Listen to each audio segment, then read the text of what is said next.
Guys, I'm gonna hurry and check in. So good morning. Today is October Tuesday. Today is the 20th. So right now I am at the immunology appointment that I have with the immunologist. So right now it's a little bit after 9 a.m. and I am here. Just came in. The nurse did my blood pressure, did the checkups, all of that. No fever, so all of that is good. But just waiting for the doctor to come in. So, hopefully you guys are doing great. You guys are doing well. Let's check out of the room a little bit.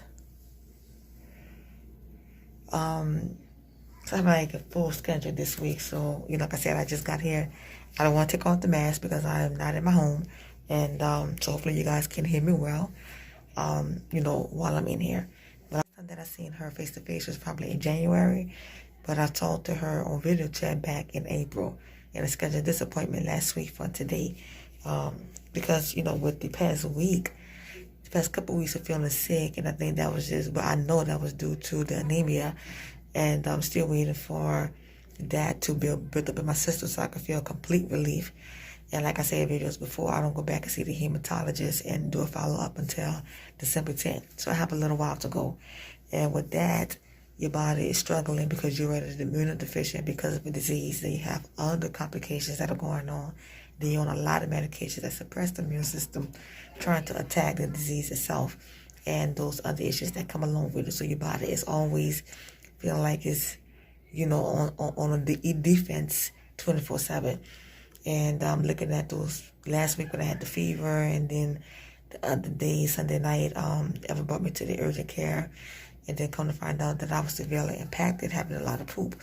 And, maybe you guys, I'm sorry, TMI, but I kind of realized that I didn't know what it was. I was kind of fearing and worrying if it was my kidneys or pancreas or something like that, colon, that was having issues, and they didn't see anything like that. All they saw was that I was severely impacted. And when you have a lot of medications, that one of the side effects are constipation, in which I still do deal with the case of the runs. That's a side effect of medications by itself. But then also when you have gastritis, that kind of goes hand in hand with having stomach issues already. So between having a predisposed illness where you're dealing with stomach problems already, and then that affects going to the bathroom, it's a lot. So I have to watch, once again, when I eat, I love fiber, eat my fiber to help with the diarrhea, but then eating too much of that, and especially adding that with the medications that I take that have the constipation side effects, I have to do it in moderation.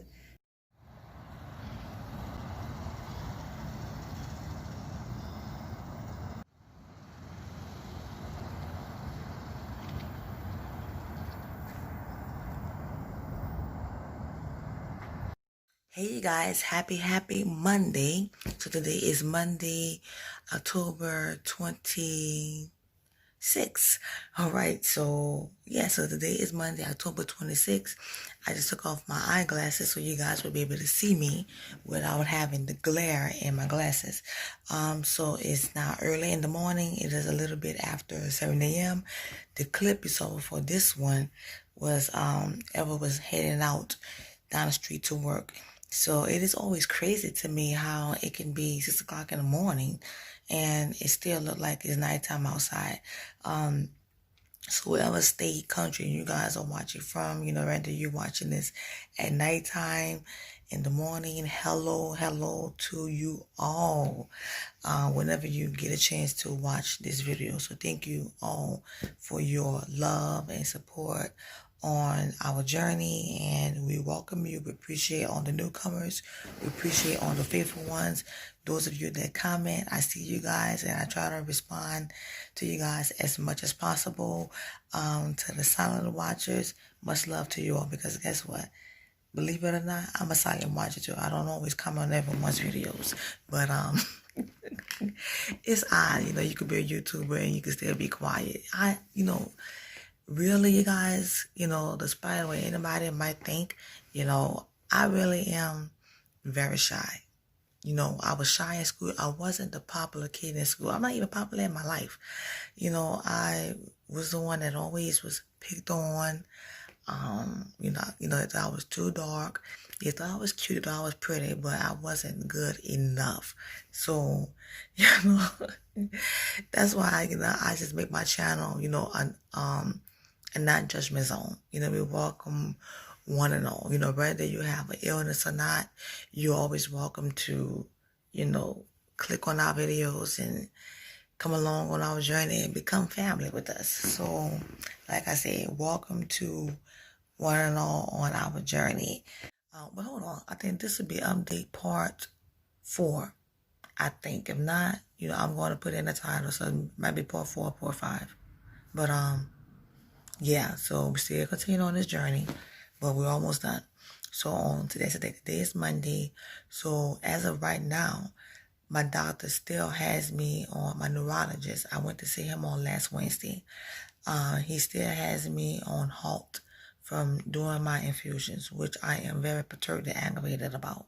So the surgery for the portacat, which would be put on the left side, it was taken out from the right. So if the guys don't want to see this here, but that's where it was taken out from. This is on the right side. It will be put over here on the left side. That is scheduled for this Wednesday, the 28th. I will have to call the office tomorrow to see what time they want me to come. So I will call them on tomorrow because I don't exactly know what time, but I know it's going to always be early in the morning. So they probably will ask me to be there for 6.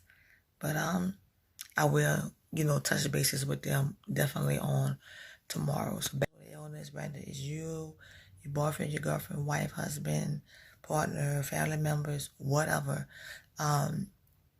whatever illness, sickness that you're dealing with, many of you guys can agree with me. And if you don't, then hey, it's fine. But, the illness is a journey, a hard one in itself. But when you have doctors that don't understand and you have to continuously repeat to them what your, express your heart, your aggravation, your feelings of your symptoms and everything else, and they're not getting it and they feel like their words, top what you are saying, you start to feel like, okay, you're overwhelmed. And you deal with them to the best of your ability. And sometimes you want to jump ship and get someone else. But you try to work patience with them and try to understand because they're like the main ones that try to get a lot of things done because a lot of things kind of rule in their hands. So the only reason why I stayed with him is because, there are a lot of other neurologists, but I'm always being told like he's one of the top ones in New Orleans. And so, that's the reason why I stick with him. And he's the one that had me to do the infusions when I first started this journey. So, I can't ask my PCP, but when I asked before, it was, oh, I can't do that. You have to ask your neurologist. So you always feel like you're in a loop-de-loop, going around in circles of the emotions and the stress. What they can do, they won't do. And sometimes they can do it. They just too lazy to do it. So it's just like, oh, you feel like giving up with them. But it's the try and fail of trying to find someone that will finally listen to and administer your needs to get you the help that you need. So of trying to get access, the surgery wouldn't even be a thought in my mind. But that's the only reason that I'm going to do it because I need it. And then he told me that when I do the follow-up with the hematologist, they're planning on doing more infusions, which I thought this just would have been one bout, but they didn't have it in the computer where I could see when I went and accessed my records. But he saw it in the computer that when I do my follow-up visit with them in December, that they're planning on doing more iron infusions. And then when I went and did the CBC count with my when my primary care sent me to the ER, they told me that my platelets were low. And my platelets would become low because of, infections. And then with the medication suppressing AMS, it does affect the blood. So that's with the hematocrit, the hemoglobin, the red blood cells, the white blood cells. All of that is always fluctuating. So I have to really keep an eye on that. So he's not worried, but he said he'll just keep an eye on it. And then, I'm always having a lot of bleeding. So I forgot what that is called. I think that's thrombocytopenia. I want to make sure that I'm pronouncing that correctly, and that's the correct word. But I will find out the correct wording for that, for a lot of loss of blood, and I will put it down in the description box so you guys can, read up on it, if you would like to. But anytime I get IV draws or I'm getting an infusion and they're having trouble trying to find the vein that they stick on, it's like they stick it in a geyser where it's just like an explosion of blood. Anytime I lose blood, I start feeling weak, I start feeling tired. And, a lot of these marks come from, like I said, the IV sticks, them having trouble. But also when you get the hematomas where you have, you're sticking in the area where it starts to look like Mount Everest and you get the knot on your hand. Like I'm dark skinned, so you won't see it. You'll see the knot, but it'll leave the marks on my skin. So that's why a lot of times I have the hematomas from where the IVs had to be pulled and put in another area because that area has given up and it won't work. And so a lot of those marks are left over from those incidents. And it's very difficult and aggravating. So another immunology doctor at another hospital. This hospital I haven't been to in almost 4 years. This was the hospital I went to when my journey first started back in 2016. I was in that hospital for 3 months. And that's when they saw the lesions all over the brain, the spinal cord, the infections when they did the spinal tap, all of that. So I had never been back to the hospital in 3 years. And I went there because I felt led to go there to talk to the immunology doctors. And when I say they were amazing, they were amazing. It was a lot of paperwork I had to fill out because I hadn't been there, like I say, in 4 years. They examined everything. They was wondering, there could have been access where I could have had any infections of why I had the recurrent fevers. I told them that I did have a rash under my foot. Not a rash, but like a dry skin patch that never went away. So they checked it out and it's all like, you have dry blood and it kind of looked like, it's kind of like, there's dry blood under your foot. I don't know how to explain it. I don't want to show it to you guys, but it's healed. But if it was cut and open, then they would have been more concerned. But they saw that it was closed, so they wasn't really concerned about it. And then I had dry skin patch by my toe that started to, that I had to cut that I didn't know that had occurred. And then they thought that maybe that could have been open of a possibility. But then now that has closed because I've been putting like this medication I found at Walmart and, just taking care of it. So it's a lot better than what it was. While I was there, they sent me downstairs to the first floor to get blood work done. And what they did was that they draw 3 tubes. And that was to check like my immunoglobulin, some other things that I had never had checked before. Like I told, they asked me, have I ever had any of those things checked? And I told them never. And if I did, I don't remember. But they did those things there. And the results take about 2 weeks to come back. So they said, they could have started me on antibiotics while I was there, or antibiotics, or they wanted to just make sure and pinpoint the exact problem before they just go, start me on the medication that I might not need. So I appreciated that instead of just ram me something into my immune system.